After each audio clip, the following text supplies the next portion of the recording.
16Pro16ProMax Screen True Tone Repair FPC Soldering Type Operation Guide. Remove the socket on the screen FPC by heating with a hot air workstation. Soldering the 16Pro/16ProMax Screen True Tone Repair FPC on it. Align the position. Add some solder flux. Soldering it with a hot air iron.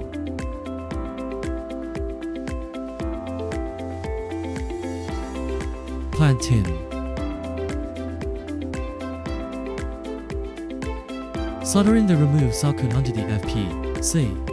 Align the position and soldering it.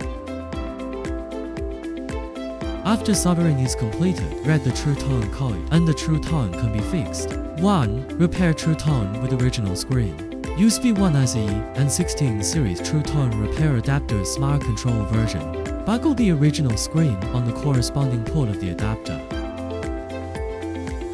Click Reading and read the original screen data.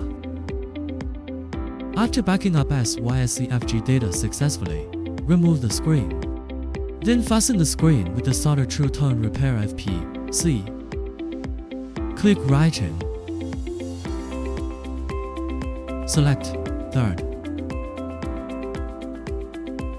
Data verify correct. The data has been written successfully. Install it in mobile phone. To no original screen, damaged original screen, and the data cannot be read. Note, need to unbind the True Tone code of the phone in advance. You can unbind it on JCID Repair Assistant, brushing.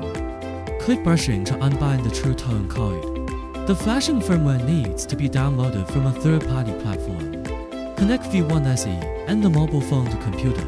Connect V1SE on the repair fitting interface of JCID Repair Assistant. Click Fix True Tone. Waiting to obtain the phone True Tone code. After obtaining the True Tone code, buckle the screen on V1SE. Click Fix True Tone. The True Tone has been repaired successfully.